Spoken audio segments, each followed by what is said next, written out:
우리 성경 말씀 교독합니다. 열왕기상 7장입니다.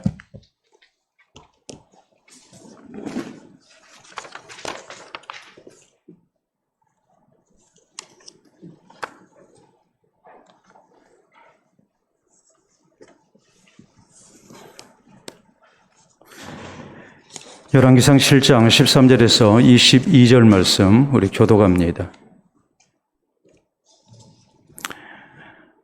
솔로몬 왕이 사람을 보내어 히람을 두로에서 데려오니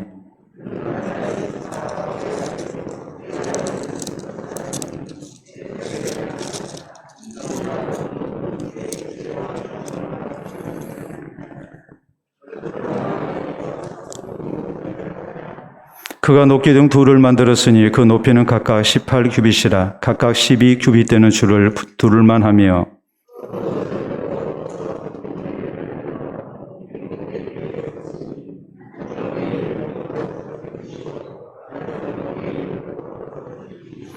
기둥 꼭대기에 있는 머리를 위하여 바둑판 모양으로 얽은 그물과 사슬 모양으로 따은 것을 만들었으니 이 머리의 7이요 저 머리의 7이라.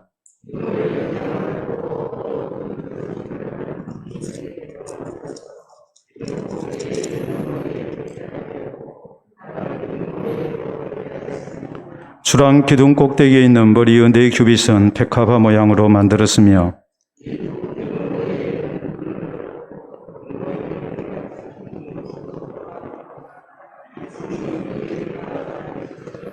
이 두 기둥을 성전의 주랑 앞에 세우되 오른쪽 기둥을 세우고 그 이름을 야긴이라 하고 왼쪽의 기둥을 세우고 그 이름을 보아스라 했으며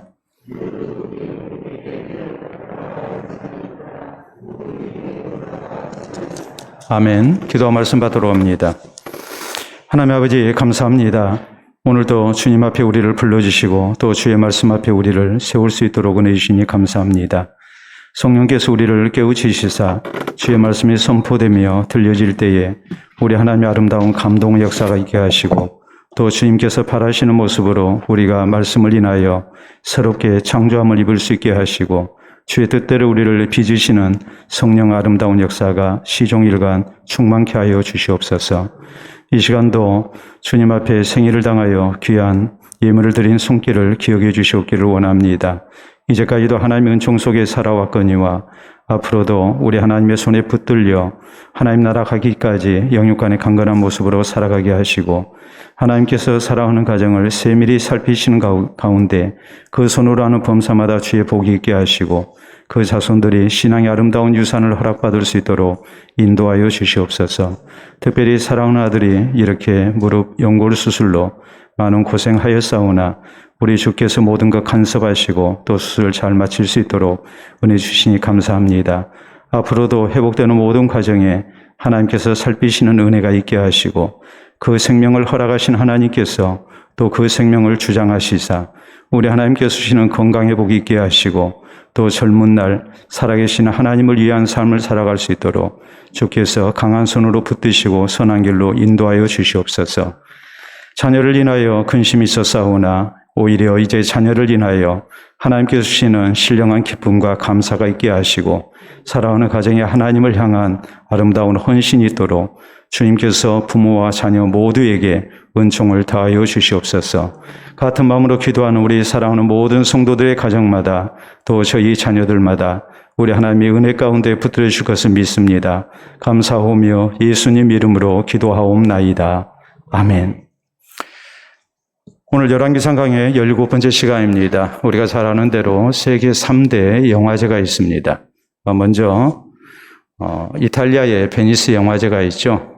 베니스 영화제를 또 다른 말로 베네치아 영화제라고 이렇게 얘기를 하는데 베니스는 영어로 이렇게 말하는 것이고 이탈리아 말로는 베네치아라고 이렇게 얘기를 합니다.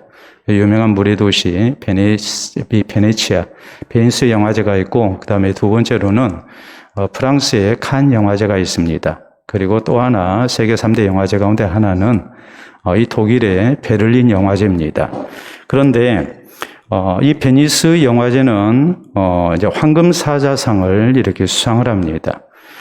왜냐하면은 이 베니스의 수호 성인이 바로 마가고 이 마가를 사람들은 이 사자로 이렇게 이제 나타냈습니다. 그래서 마가는 날개 달린 사자로서 베니스를 수호하는 성인이다. 이렇게 옛날부터 믿어왔습니다. 그렇기 때문에 왜 그렇게 생각을 하냐면 마가의 유해를 이렇게 베니스에 안치를 하고 그리고 거기에 성 마르코 성당이라는 이걸 다른 말로 얘기하자면 산 마르코 성당인데 산이라는 말은 영어로 세인트거든요. 그래서 이제 우리말로 거룩 성자예요. 그래서 산 마르코 성당을 이렇게 지었습니다. 그래서 거기에 우리가 잘 아는 마가복음을 기록한 마가의 유해를 이렇게 모셔놨습니다. 그리고 마가가 이 베니스를 지켜준다. 그래서 마가를 이 베니스의 수호 성인으로 이렇게 모셔온 겁니다. 우리가 사진으로 한번 확인하도록 해봅니다. 자, 여러분 보시게 되면 저기가 유명한 베니스의 산 마르코 광장입니다. 저 앞에 있는 그 예배당이 바로 이제 산 마르코 예배당이죠. 마가의 유해를 모시고 있는 그런 예배당입니다. 그래서 저 예배당을 보게 되면 중앙에 좀 다음 사진 우리가 볼까요?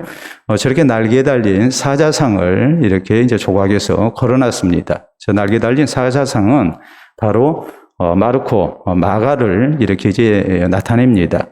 그리고 다음 사진을 보시게 되면 광장에 저렇게 이제 기둥을 세워놨거든요. 그래서 가서 보면은 저런 기둥이 있어요. 기둥이 있고 그 다음에 왼편에 보면 날개 달린 사자가 보이죠. 저거 확대하게 되면 저렇게 되어 있어요. 그래서 이 베니스는 이 날개 달린 사자, 그래서 마르코, 마가를 이렇게 이제 중요한 성인으로 이렇게 수호 성인으로 이렇게 믿고 있는 그런 이제 도시입니다.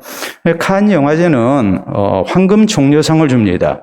황금 종려상은 다른 이유가 아니라 이 프랑스의 칸이라는 도시에 종려나무가 굉장히 많습니다. 가로수가 종려나무로 되어 있어요. 그렇기 때문에 이 황금 종려상을 이렇게 주는 거예요. 자, 독일의 베를린, 이 베를린 영화제는 황금 곰상이라는 것을 줍니다. 그 이유는 베를린의 상징이 곰이기 때문에 그렇습니다.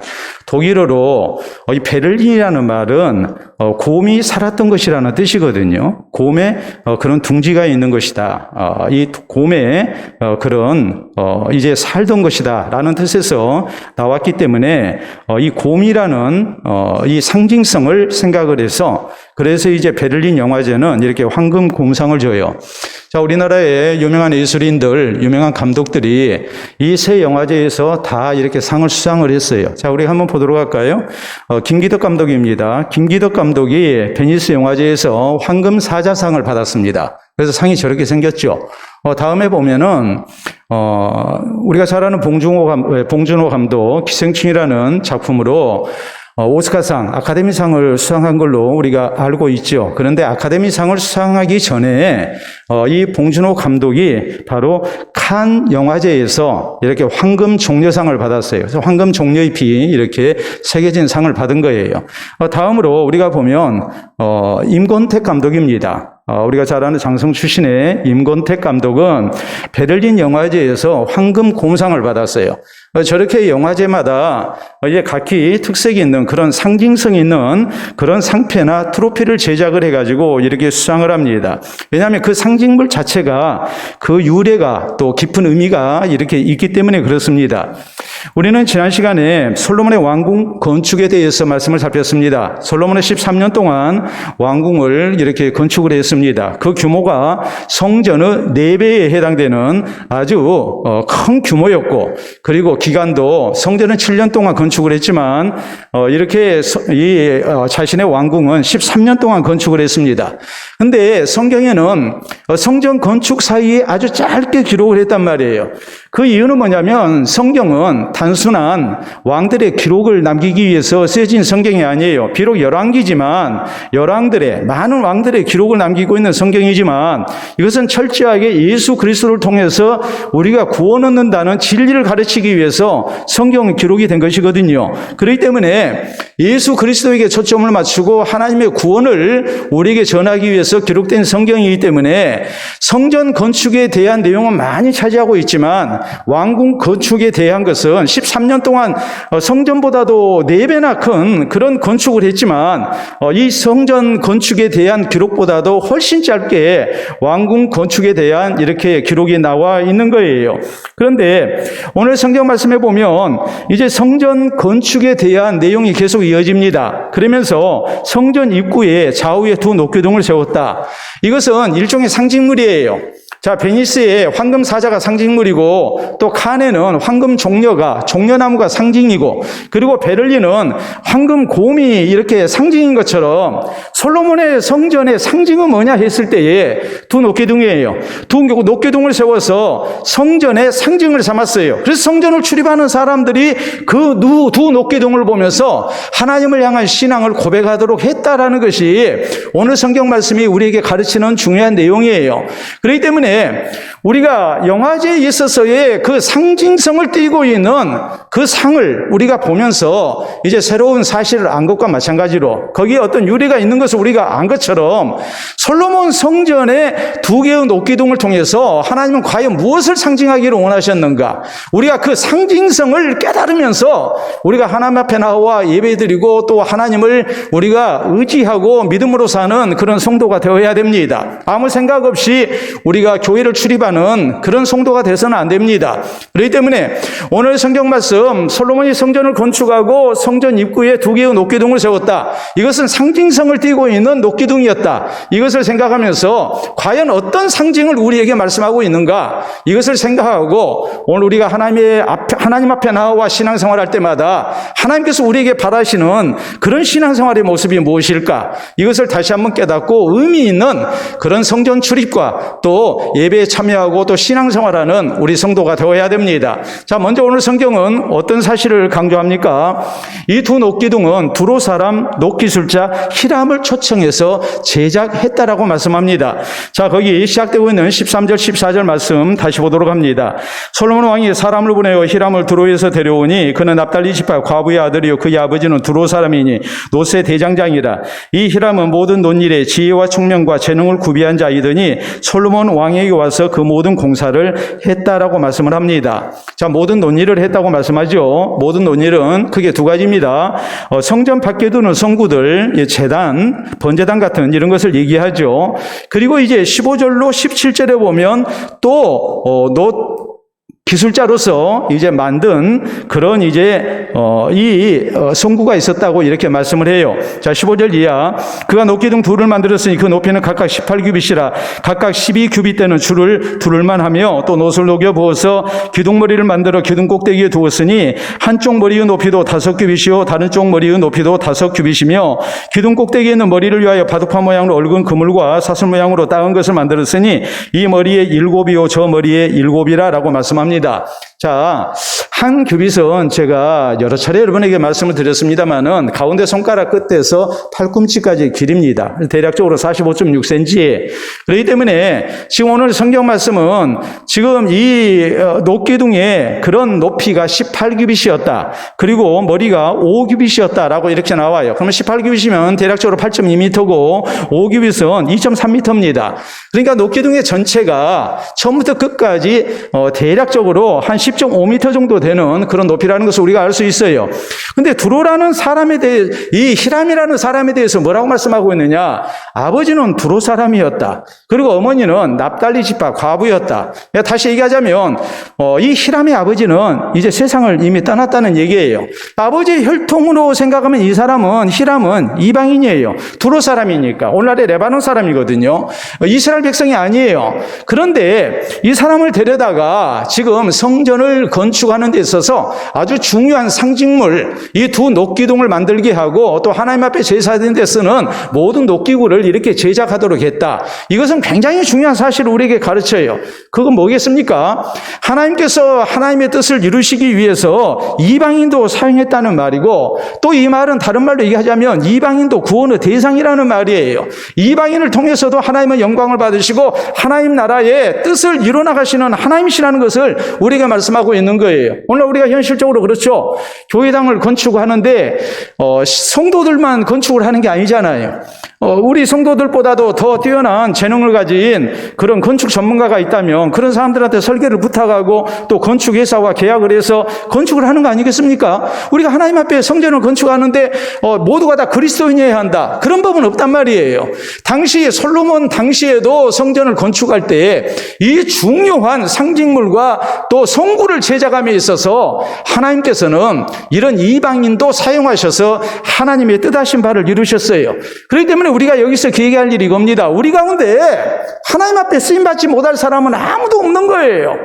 우리 하나님께서 우리 모두를 하나님의 교회 가운데 부르셨을 때는 우리를 통해서 하나님의 역사를 이루신다는 것을 우리가 명심을 해야 해요. 나는 이래서 안 되고 저래서 안 되고가 아니고 하나님은 나를 통해서 하나님의 역사를 분명히 이루실 것이라는 확신 속에 우리가 하나님 앞에 헌신이 돼야 돼요.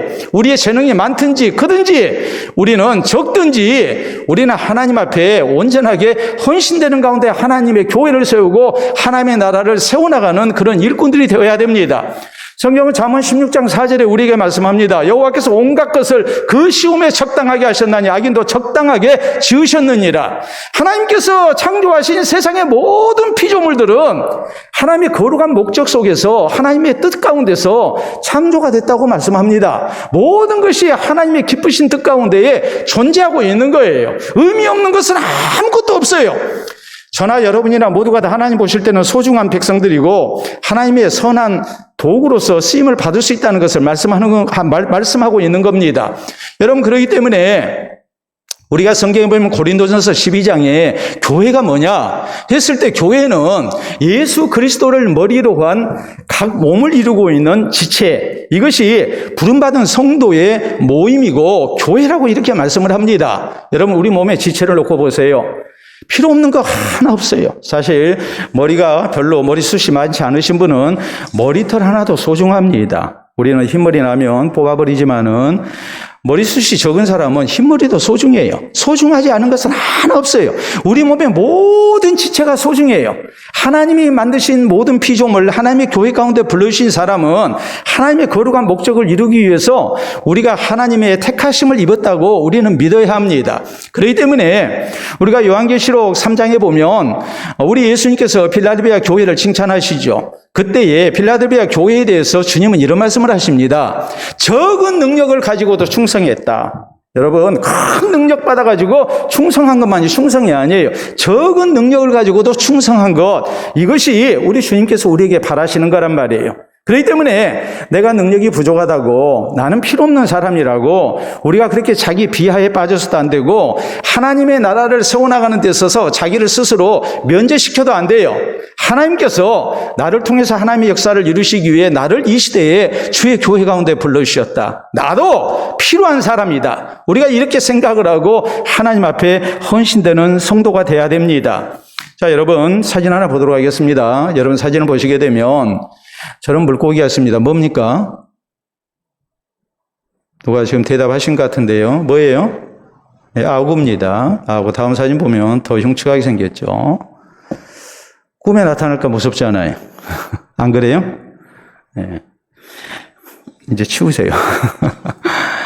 저 아구를 뭐라고 이제 우리가 아기가 이제 옳은 말인데 아기를 서양에서나 동양에서나 악마의 물고기라고 불렀습니다. 정말 좀 혐오스럽게 생겼잖아요. 그래서 이 아기를 탐욕을 부린 자가 죽은 후에 되는 귀신을 아기라고 했어요. 물고기한테 이름을 붙여놨어요. 아주 탐욕스럽게 생겼잖아요. 왜요? 입이 크잖아요. 아기는 실제적으로 자기 몸의 3분의 1 정도 되는 크기의 먹이도 사냥합니다. 삼켜버립니다. 굉장히 무섭죠? 자기 몸의 3분의 1 정도 되는 크기의 먹이를 한 입에 삼켜버리는 물고기니까 아기라는 그런 이름이 적당할 것 같다는 생각이 듭니다. 근데 이게 너무나 못생겨서 옛날 어부들이 잡아서 버렸거든요. 어부들은 이 아기가 그물에 걸리게 되면 재수없는 물고기라고 그대로 바다에 던졌습니다. 그래서 이 아기의 다른 이름이 뭐냐면 물텀벙입니다. 잡으면 바로 물에다 던졌어요. 물텀벙 하고 소리가 나게 되니까 물텀벙이라고 했다고요. 안 먹었어요. 이건 동상이 마찬가지였어요. 그런데 제2차 세계대전 때 생선이 귀해졌습니다. 그래서 영국에서 이 아기를 먹기 시작했습니다. 그리고 이것이 맛있다는 것을 비로소 알게 됐습니다. 이것이 전 세계에 퍼졌죠. 우리나라에서도 옛날부터 먹은 게 아니고 6.25 때부터 먹었어요. 6.25 때 먹을 것이 귀하잖아요. 그러니까 더 이상 물에 던지지 않았어요. 이것도 소중한 식량 자원이었단 말이에요. 여러분, 우리가 무엇을 생각해야 합니까? 하나님이 내신 세상의 모든 피조물은 다 필요합니다. 다 소중합니다. 하물며 예수 그리스도의 피값으로 나를 사시고 하나님의 교회 가운데 불러주셨습니다. 내가 소중하지 않겠습니까? 하나님이 나를 소중히 여기시는데 내가 나를 비하하고 나를 필요 없다 생각하고 우리가 하나님 나라 사역에 이렇게 헌신적이지 않는 그런 소극적인 자세, 이건 우리가 버려야 한다는 말이에요. 하나님께서는 나를 부르시고 구원하신 거룩하신 뜻이 있습니다. 그 뜻이 뭐겠습니까? 하나님이 교회를 세우고 하나님 나라 사역을 위해서 나를 쓰기 위해서 부르신 겁니다. 우리가 능력이 많든지 적든지, 우리가 재능이 많든지 적든지, 우리 모두는 다 하나님께서 적절하게 사용하신다는 사실을 알고 우리가 기쁜 마음으로 하나님 앞에 헌신되기를 힘쓰는 성도, 그래서 주의 몸된 교회를 세워나가고 하나님의 뜻을 이루어드리는 그런 교회로 우리 모두가 함께 쓰임받을 수 있기를 바랍니다. 다음으로 두 번째 우리가 생각해야 할 것은 이 두 녹기둥을 야긴과 보아스라 하고 성전 앞에다가 세웠다는 사실이에요. 자, 20절, 21절에 있는 말씀 봅니다. 이 두 기둥 머리에 있는 그물기엇 곧 그 머리의 공같이 둥근 것으로 돌아가며 각기 성류 200개가 줄을 지었더라. 그리고 21절에 이 두 기둥을 성전의 주랑 앞에 세우되 오른쪽 기둥을 세우고 그 이름을 야긴이라 하고 왼쪽 기둥을 세우고 그 이름을 보아스라 하였으며라고 말씀합니다. 자, 야긴이라는 말은 저가 세우리라라는 말이고 보아스는 그에게 능력이 있다라는 말이거든요. 자, 그래서 이 야긴과 보아스 두 녹기둥을 어떤 모습으로 세웠을까?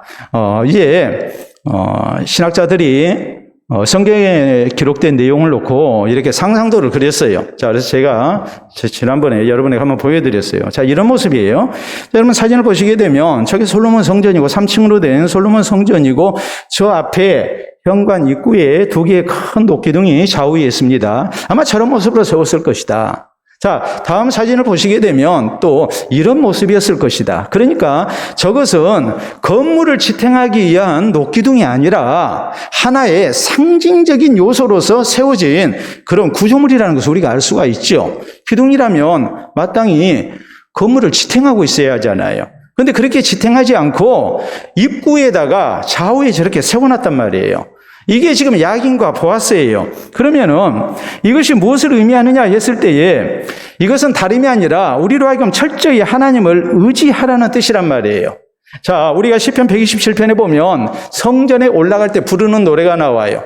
그 부르는 노래가 이렇게 시작이 되죠. 여호와께서 집을 세우지 아니하시면 세우는 자의 수고가 헛되고 성을 지키지 아니하시면 파수꾼에 깨어있으며 헛되도다. 너희가 일찍 일어나고 늦게 누우며 수고의 떡을 먹으며 헛되도다. 그러므로 여호와께서 그 사랑하시는 자에게는 잠을 주시는도다. 성전에 올라가면서 성도들이 하나님께서 우리 삶의 모든 근본이 되시고 우리를 붙들고 계심을 이렇게 노래하면서 성전에 올라갔습니다. 그때에 저희 눈에 보인 것이 뭐겠습니까? 바로 야긴과 보아스 두 녹기둥이죠. 저가 세우리라, 그에게 능력이 있다. 이것은 하나님께서 다윗 왕국을 붙드신다는 말이고 이스라엘 백성을 붙드신다는 말이고 하나님의 성전을 찾는 하나님의 백성들의 신앙 고백을 받으신 가운데 저희를 붙드신다는 뜻이에요. 야긴과 보아스의 두 녹기둥은 과거 이스라엘 백성들이 애굽에서 노예 상태에서 해방돼 가지고 하나님이 약속하신 가나안 땅 가기까지 40년 동안 광야 생활을 하는데 그때 하나님께서는 낮에는 구름 기둥으로 밤에는 불 기둥으로 저희를 지키셨습니다. 낮에 구름 기둥으로 하나님께서는 이스라엘 백성들이 행진하는 곳, 머무는 곳에 하나님께서 그늘을 만들어 주셨고 또 불기둥을 통해서 밤의 추위로부터 지켜주셨습니다.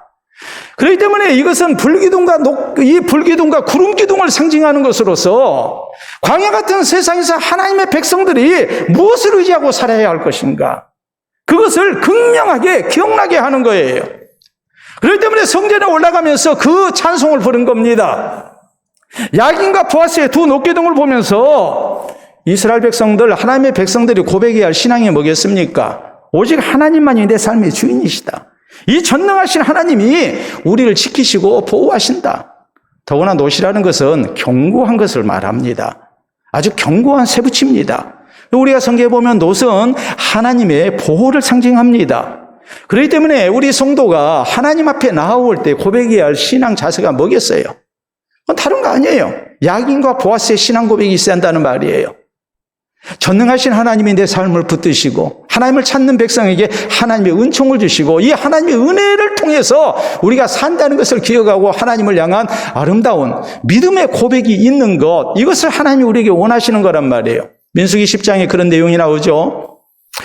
모세가 이스라엘 백성들 하나님의 명령을 따라서 이렇게 언약궤가 이제 출발합니다. 그러면 모세가 하나님께 기도하죠. 하나님, 우리 앞에 앞서 행하여 우리의 모든 대적을 막아주시고 우리에게 평탄한 길을 주시옵소서. 하나님께 기도합니다.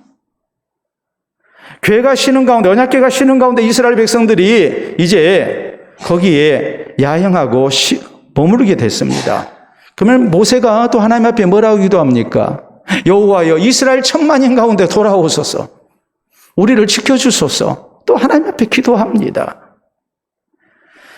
이스라엘 백성들이 구름 기둥과 이 불 기둥을 보면서 살아계신 하나님이 우리의 삶 속에서 함께 하시고 우리를 붙드시는 은혜 속에 인도하심을 고백했던 것과 마찬가지로 그것을 상징하는 두 녹기둥을 세우고 하나님 앞에 성전을 출입할 때마다 그 신앙을 고백하고 있는 겁니다. 여러분, 다윗 인구조사를 강행했던 것이 왜 잘못입니까? 하나님께서 붙드셔서 여기까지 왔는데 하나님 의지하는 대신에 군대를 의지했기 때문에, 군사력을 의지했기 때문에 그것이 하나님 앞에 죄가 된 것이죠. 우리 예수님께서 우리에게 주기도문을 가르쳐 주셨습니다. 주기도문 가운데 우리에게 일용할 양식을 주시옵고라고 기도하게 하셨거든요. 일용할 양식은 하루분의 양식이에요. 여러분, 예수님이 우리에게 줄 것이 부족해서 그래서 하루분의 양식만 구하게 하셨을까요? 그게 아니죠. 날마다 살아계신 하나님을 의지하고 살라는 거예요. 하나님의 은혜 없이는 내가 단 하루도 존재할 수 없습니다. 이것을 고백하면서 탐욕 대신에 하나님을 향한 믿음의 고백을 하고 기도하는 가운데 우리로 하여금 살게 하신 거란 말이에요. 그렇기 때문에 우리 성도가 고백해야 할 내용은 다른 거 아니에요. 철저하게 내 삶의 주인 되시는 하나님을 향한 신앙을 고백하면서 하나님을 의지하는 믿음의 자세가 우리에게 있어야 하고 이 자세를 가지고 우리가 하나님의 교회를 출입하는 성도가 되어야 됩니다. 미국의 부시 대통령은 국무회의 때마다 하나님께 간절히 기도한 것으로 유명합니다. 부시 대통령의 기도는 이것이었습니다. 하나님, 우리를 도와주시옵소서. 우리는 한계가 있습니다. 여러분, 막강한 미국의 대통령입니다. 세계 대통령이라 해도 조금도 지나치지 않는 그런 세계 제1의 권력자입니다. 국무회의를 하면서 하나님, 우리를 도와주시옵소서. 우리는 한계가 있습니다. 내 말 한마디면 모든 것이 될 것 같고 우리가 최선을 다하면 얼마든지 원하는 것을 이룰 것 같지만 그렇게 기도하지 않았습니다. 하나님의 도움이 없이는 우리가 절대로 인생의 많은 문제, 세계의 문제, 나라의 문제 해결할 수 없습니다를 고백하며 하나님의 은혜를 구합니다. 여러분, 우리에게도 바로 이 신앙 고백이 있어야 합니다. 야긴과 보아스의 신앙 고백이 있어야 합니다. 왜 하나님께서 성전 입구에 야긴과 보아스의 두 녹기둥을 세우게 하셨을까? 그건 상징물입니다. 그 상징물을 통해서 하나님만이, 전능하신 하나님만이 내 삶을 세우실 수 있는 분이라는 것을 고백하게 하신 거예요. 그리고 이 하나님 앞에 하나님 은혜 아니고는 내가 살 수 없습니다를 고백하고 이 살아계신 하나님을 진실된 마음으로 찾고 의지하는 믿음의 자세, 이것을 하나님이 우리에게 요구하셨다는 것을 기억하고 우리가 야긴과 보아스의 신앙 고백이 우리에게 있어야 하고 이 고백 속에 우리가 하나님을 찾고 하나님을 의지해서 정말 살아계신 하나님께서 내 삶을 붙드시고 세워주시는 은총을 허락받는 우리 모두가 될 수 있기를 바랍니다. 자, 세 번째로 우리가 또 하나 생각해야 할 점이 있습니다. 자, 야긴과 보아스의 두 녹기둥이 어떤 모습으로 이것이 조각되고 장식됐는가라는 것이죠. 여기에 강조되는 것은 석류와 백합화 문양으로 이렇게 장식이 됐다고 말씀을 합니다. 자, 거기 18절부터 또 봅니다. 기둥을 이렇게 만들었고 또 두 줄 석류를 한 그물 위에 둘러 만들어서 기둥 꼭대기에 있는 머리에 두르게 하였고 다른 기둥 머리에도 그렇게 하였으며 주랑 기둥 꼭대기에 있는 머리의 네 규빗은 백합화 모양으로 만들었으며 이 두 기둥 머리에 있는 그물기엇 곧 그 머리의 공같이 둥근 것으로 돌아가며 각기 석류 200개가 줄을 지었더라. 그리고 이제 22절에 있는 말씀을 보면 그 두 기둥 꼭대기에는 백합화 형상이 있더라. 두 기둥의 공사가 끝나니라라고 해서 야긴과 보아스의 두 녹기둥을 만든 것이 아주 특별한 공정에 의해서 특별한 목적을 가지고 이렇게 세워진 기둥이었다라는 사실을 이렇게 밝힙니다. 자, 그런데 우리가 이렇게 아무리 설명이 돼 있어도 백문이 불여일견이라고 한 번 보는 것만 못 하거든요. 그렇지 않습니까?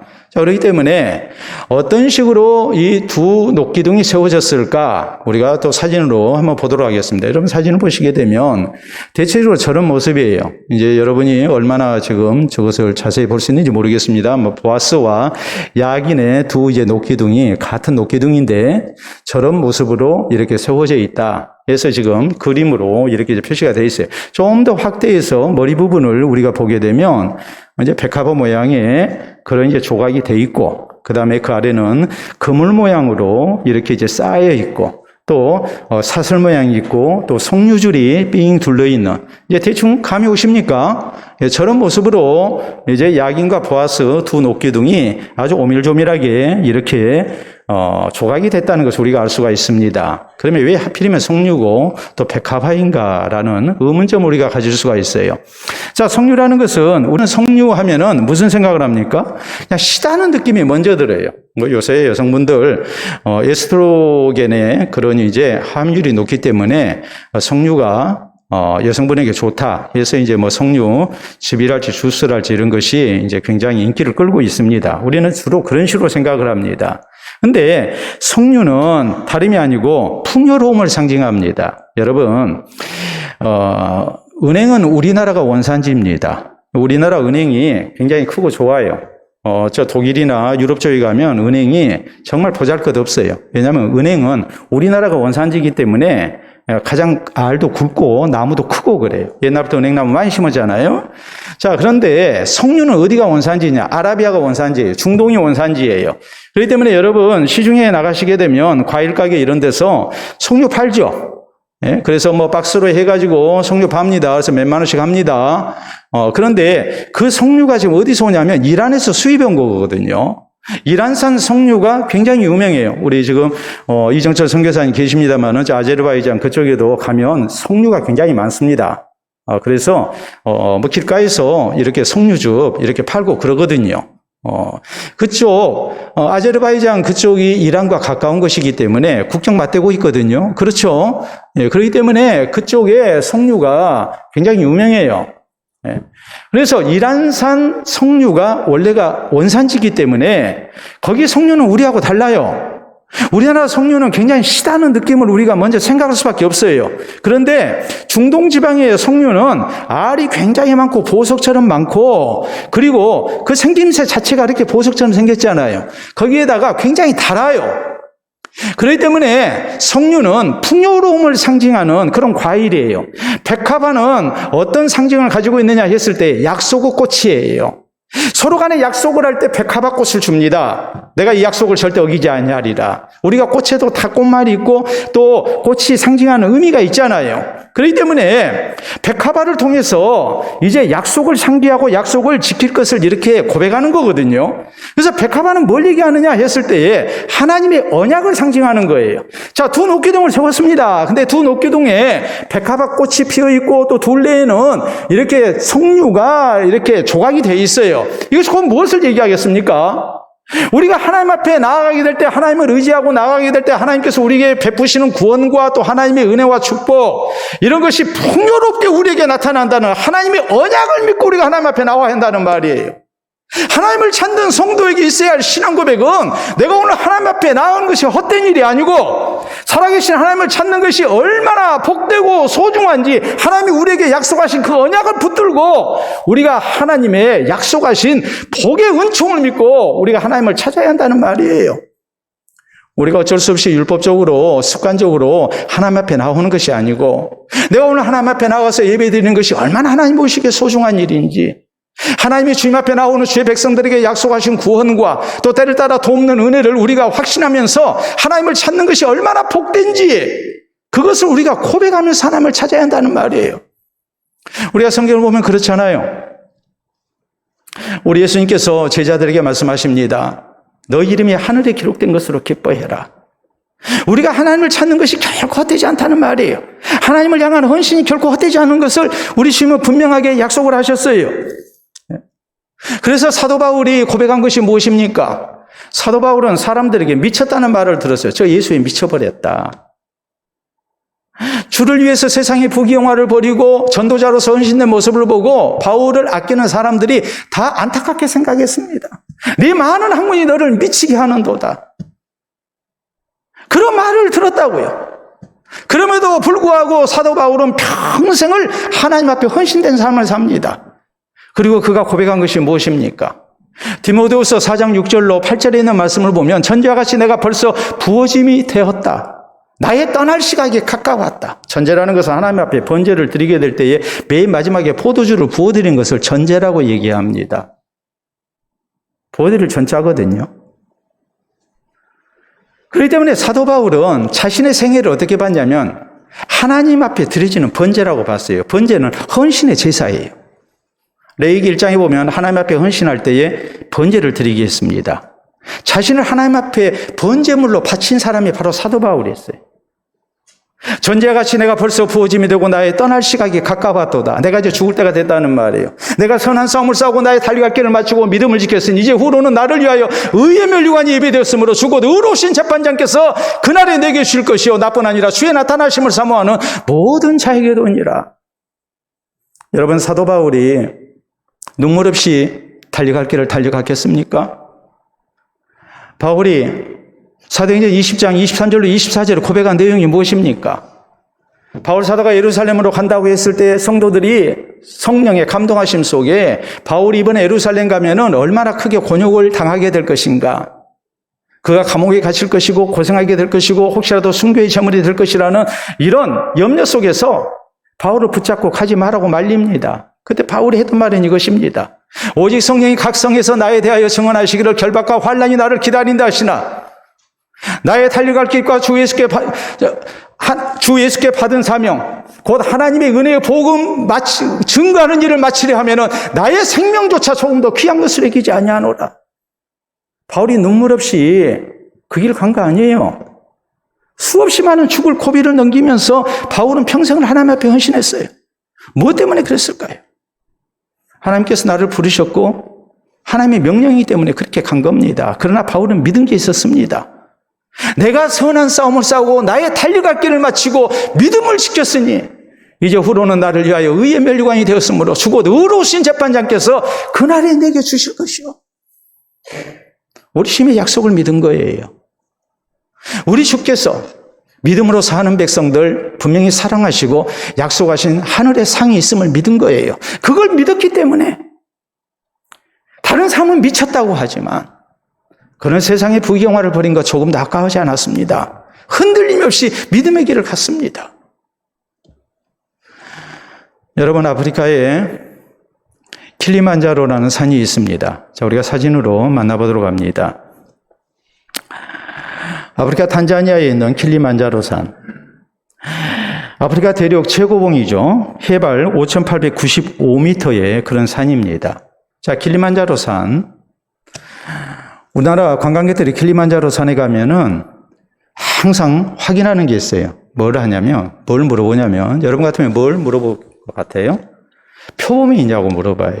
왜냐하면 조용필의 킬리만자로라는 노래에 그 표범이 나오기 때문에 또 해밍웨이의 소설에 이 킬리만자로 산에 표범이 나오기 때문에 그래서 표범이 있냐고 그래요. 킬리만자로 산은 표범은 없습니다. 그건 소설 속에서 나오는 이야기고 또 노래 가사에 나오는 거예요. 근데 킬리만자로산 지금 저렇게 생겼어요. 자, 다음 사진 보도록 할까요?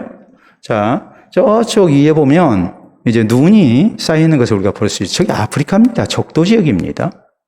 자, 다음 사진 보시게 되면 또 기린을 배경으로 해서 킬리만자로산에 하얀 눈이 쌓인 것이 빛납니다. 또 다음 사진 볼까요?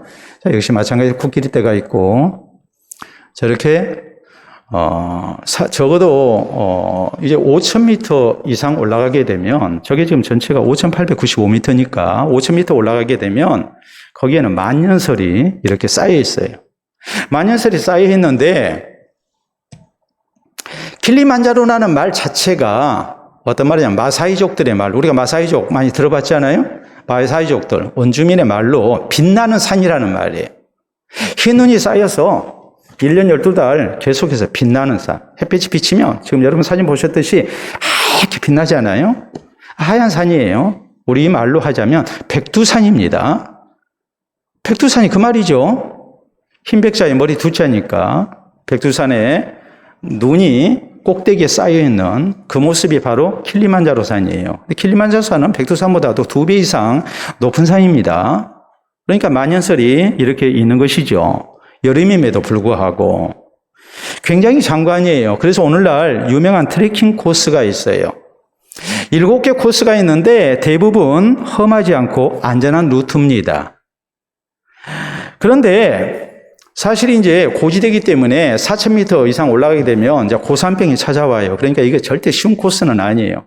그런 것을 감안해서 굉장히 쉬운 코스로 해서 트레킹 코스가 이렇게 개발이 되어 있어요. 그런데 험한 코스일수록 풍광이 매우 아름다워요. 그래서 일반인은 그것을 트레킹할 수가 없고 전문 산악인들이 선호하는 코스로 이렇게 이제 개발이 됐어요. 근데 일반 관광객들 가운데 모험심이 강한 사람들이 여기에 도전을 하는 겁니다. 중턱을 지나게 되면 가파른 바위 절벽이 나오게 되고 거기에 아주 좁은 길이 있어요. 발 한번 삐딱 잘못 딛게 되면 추락할 수 있는 위험이 있어요. 그러니까 말 그대로 매우 위험해 보이기 때문에 두 다리가 후두루 떨리고 가기가 쉽지가 않죠. 겁이 날 수밖에 없죠. 그런데 바위 절벽 위에 안내문이 있고 그 안내문을 읽고서 계속 앞으로 나아가고 위로 올라갑니다. 포기하지 않습니다. 거기 뭐라고 적어져 있을까요? 거기 이렇게 적어져 있습니다. 이 길은 매우 좁습니다. 또 다른 길보다 더 위험합니다. 그러나 다른 사람들이 이미 수없이 통과한 길이기에 당신 역시 갈 수 있습니다. 내가 처음 간 거 아니에요. 나처럼 비전문 산악인이라 할지라도 일반 트레킹을 하는 사람이라 할지라도 나 이전에 많은 사람들이 지나간 길이에요. 여러분 히브리서 11장을 우리는 믿음장이라고 얘기합니다. 아벨부터 시작해서 위대한 믿음의 선진들이 거기 등장합니다. 우리는 그분들은 굉장하다고 생각합니다. 근데 성경이 우리에게 그 위대한 믿음의 선진들이 소개되고 있는 이유가 뭐겠습니까? 아벨이랄지 에녹이랄지 또 모세랄지 아브라함, 이삭, 야곱 이런 사람만 거기 기록됩니까? 우리가 성경을 히브리서 11장을 쭉 읽어보면 이름 없는 무명의 성도들도 기록이 되고 있거든요. 수없이 많은 성도들이 거기에 등장하고 있어요. 이 히브리서 11장 6절이 우리에게 하시는 말씀이 뭘까요? 믿음 없이는 하나님을 기쁘시게 하지 못하나니 하나님께 나아가는 자는 반드시 그가 계신 것과 그가 자기를 찾는 자들에게 상 주시는 이심을 믿어야 할지니라. 우리 앞서서 많은 믿음의 선진들이 그 길을 갔습니다. 우리가 못 갈 길이 아니라는 말이에요. 그분들도 굉장히 힘든 믿음의 길을 갔어요. 그러나 하나님께서 동행해 주셨고 하나님이 붙들어 주셨고 감당케 하시고 피할 길을 주셔서 어려운 믿음의 길을 가고 승리했고 하나님이 주시는 상을 받았습니다. 우리에게 역시 동일한 것을 말씀하고 있는 거예요. 믿음으로 우리가 신앙의 길을 가야 한다. 왜냐하면 거기에는 하나님이 주시는 상이 있기 때문이다. 우리가 못 갈 길이 아니다. 얼마든지 우리가 갈 수 있는 길이다라는 것을 우리에게 강조하고 있는 겁니다. 그렇기 때문에 우리 성도는 우리가 신앙으로 사는 것이 결코 헛되지 않음을 믿어야 합니다. 야긴과 보아스의 두 기둥을 통해서 거기에 있는 백합화꽃과 또 석류의 그런 많은 열매를 통해서 주님 앞에 믿음으로 나오는 성도들을 하나님이 구원하시고 전능하신 하나님이 그를 붙드시고 하나님이 언약하신 아름다운 은총으로 만족해 하시는 하나님의 상을 주시고 하나님의 복을 주신다는 사실을 우리가 확신하면서 우리가 하나님 앞에 나와야 합니다. 우리가 이 모습으로 우리가 신앙생활을 해야 합니다. 야긴과 보아스의 두 녹기둥을 보면서 우리가 하나님의 언약을 믿고 신앙으로 사는 것이 얼마나 복된가를 우리가 믿을 수 있는 성도가 돼야 되고, 이 믿음 가지고 주께서 우리를 부르시는 그날까지 주의 나라 사역을 위해서 아름답게 헌신되고 오직 신앙으로 살아가는 그런 성도가 우리 모두 될 수 있기를 바랍니다. 자, 운동하는 선수들 가운데에 이런 용어가 있습니다. 벤치 워머라는 말이 있습니다. 벤치 워머는 말 그대로 하자면 의자를 데우는 사람이라는 뜻이에요. 벤치 워머. 여러분 오래도록 앉아있으면 그 자리가 따뜻해지겠죠. 지금 예배당 난방이 돼가지고 어디를 앉아도 따뜻하고 푹신하게 지금 돼 있습니다. 그런데 만약에 날씨가 춥고 난방이 안 돼 있는 상태에서 아래가 푹신하지도 않고 그러면 내 자리 사수하고 싶겠죠. 왜요? 내가 엉덩이로 체온으로 따뜻하게 만들어놨잖아요. 자리 옮기게 되면 춥잖아요. 벤치 워머는 바로 어떤 사람을 얘기하느냐. 경기에 나가지 못하고 의자에만 앉아있는 사람, 의자만을 따뜻하게 하는 사람을 벤치 워머라고 얘기를 합니다. 그렇다고 해서 벤치 워머가 계속해서 경기에 나가지 못한 게 아닙니다. 먼저 나간 선수들 가운데 혹시라도 잘못한 선수가 있다면 벤치 워머 가운데 앉아있는 선수 가운데 감독이 대신할 수 있는 선수를 출전을 시킵니다. 그러니까 벤치 워머 가운데 어떤 종류가 있냐면 의자만 따뜻하게 하는 사람이 아니라 우리가 스포츠 중계를 보면 가만히 앉아있지 않고 배트를 들고 스윙 연습을 한쪽에서 하고 있는 선수들도 있고 그러지 않습니까? 그 말은 뭐예요? 감독한테 자기를 어필하는 거죠. 나 준비됐습니다. 나 언제든지 불러주시면 제가 나가서 경기를 뒤집겠습니다. 그런 무언의 시위를 하는 거 아니겠습니까? 그렇기 때문에 벤치 워머는 의자만을 따뜻하게 하는 사람이 있어요. 그러나 진짜 벤치 워머는 어떤 사람이 돼야 되느냐? 심장까지 뜨거운 사람이 돼야 돼요. 엉덩이만 따뜻하게 하는 사람이 아니라 가슴이 뜨거운 사람이 돼야 돼요. 그 가슴 뜨거운 사람이 감독의 부르심을 받는 거예요. 그리고 경기에 나갈 수 있는 거예요. 뭔가 의욕을 가지고 적극적인 자세로 감독이 나를 불러주기를 기다리면서 준비하는 사람, 이 사람이 정말 경기에 나갈 수 있는 그런 기회를 붙잡는 것입니다. 우리가 하나님 앞에 나올 때에 우리는 단순히 내가 앉은 자리만 따뜻하게 하는 벤치 워머가 돼서는 안 됩니다. 하나님 앞에 나올 때 우리의 심장이 뜨거워야 해요. 우리의 가슴이 뜨거워야 해요. 어떤 신앙의 자세로 우리의 가슴이 뜨거워야 할까요? 솔로몬 성전의 두 녹기둥을 보면서 우리는 어떤 신앙을 고백해야 할까요? 하나님이 나 같은 사람도 쓰신다. 저 녹기둥을 만든 사람은 다른 사람이 아니라 이방인이었다. 하나님의 백성된 나를 하나님은 사랑하시고 나를 쓰실 것이다. 이렇게 믿고 우리는 주님 앞에 나와야 합니다. 또 주님께서 전능하신 하나님께서 내 삶을 붙들고 계심을 믿고 우리가 주님을 의지하는 신앙의 자세로 우리가 주님을 찾아야 합니다.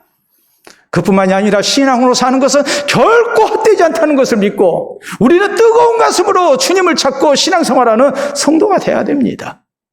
이 모습으로 주님 앞에 나와서 야긴과 보아스의 두 녹기둥이 단순히 상징으로 그치지 않고 오늘 우리의 신앙을 붙드는 두 기둥이 되는 은혜를 우리가 허락받아야 합니다. 야긴과 보아스 두 기둥을 보면서 우리는 심장이 뜨거운 사람이 돼야 되고 가슴이 뜨거운 사람이 돼야 됩니다. 그리고 진실된 모습으로 우리가 살아계신 하나님 붙들고 하나님의 은혜를 구하면서 하나님 앞에 헌신의 제물로 나를 드리기를 힘쓰는 성도가 돼야 됩니다. 왜냐하면 주를 향한 신앙으로 사는 것은 결코 헛되지 아니함을 우리 하나님께서 우리에게 약속하셨기 때문입니다. 이 신앙 고백 속에 주님을 찾고 또 주를 향한 아름다운 뜨거운 헌신 속에 우리가 주님의 나라 사역을 위해서 귀하게 쓰임받고 하늘의 상급과 영광을 얻는 우리 모든 성도 되시기를 우리 주님의 이름으로 축원합니다. 우리 함께 기도합니다. 오늘 나는 어떤 신앙 고백 속에 주님 앞에 나왔습니까? 나에게 야긴과 보아스의 두 녹기둥이 보입니까?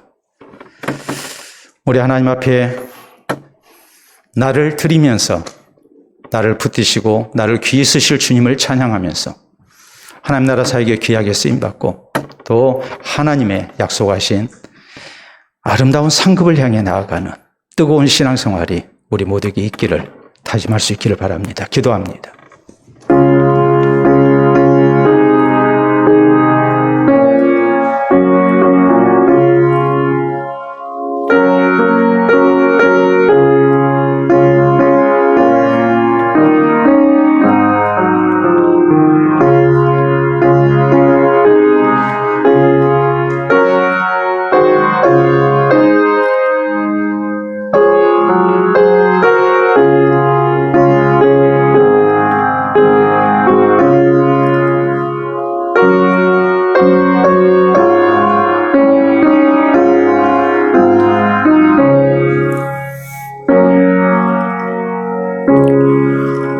친히 교회 머리가 되시고 우리의 생명주가 되신 아버지 은혜를 진심으로 감사합니다. 우리 하나님의 부르심 속에 우리로 주의 몸된 교회의 지체가 되게 하시고 또 머리 되신 주 예수 그리스도를 믿고 의지하며 또 주를 향한 귀한 헌신 속에 우리가 신앙생활할 수 있도록 도우시니 참으로 감사합니다. 주의 전에 세우게 하신 야긴과 보아스 두 기둥을 보며 우리가 주를 향한 아름다운 신앙 고백이 있기를 원합니다. 살아계신 하나님, 우리의 생사복의 주인 되신 하나님, 전능하신 하나님이 주를 찾는 백성들마다 아름답게 붙드시고 또한 저희를 세우시며 또 하나님의 은총으로 저희를 덧입혀 주실 것을 우리가 믿습니다. 전적으로 이 하나님 의지하며 주를 향한 헌신 속에 우리가 살기를 원합니다. 우리 한 사람 한 사람을 주님께서 귀하게 붙드시고 하나님의 나라를 세워나가는 일꾼 되게 하시고 또 주님께서 받으시는 헌신의 제물이 될 수 있도록 역사하여 주시옵소서. 주를 향하여 믿음으로 사는 백성들마다 하나님 사랑하심이 더욱 넘쳐나게 하시고 신앙으로 사는 것이 결코 헛되지 아니함을 우리가 확신하며 우리 주님께서 약속하신 하나님 나라의 영광을 바라며 우리가 한 걸음 한 걸음 주의 나라를 향해 나아가게 하시고 귀한 헌신의 제물로 우리가 쓰임받을 수 있도록 역사해 주시옵소서. 주님 앞에 나올 때마다 이 신앙 고백이 있게 하시고 또 주님 앞에 나올 때마다 우리 삶 속에 함께 하신 하나님의 아름다운 은혜를 간증하며 우리 모두 함께 하나님을 찬양하며 또 즐거이 헌신되는 귀한 역사가 우리 모두에게 있게 하시고 주의 교회 가운데 충만케 하여 주시옵소서. 야긴과 보아스의 아름다운 신앙 고백이 있는 성전 출입이 되게 하시고 우리의 신앙생활이 될 수 있도록 역사하여 주시옵소서. 예수님 이름으로 기도하옵나이다. 아멘.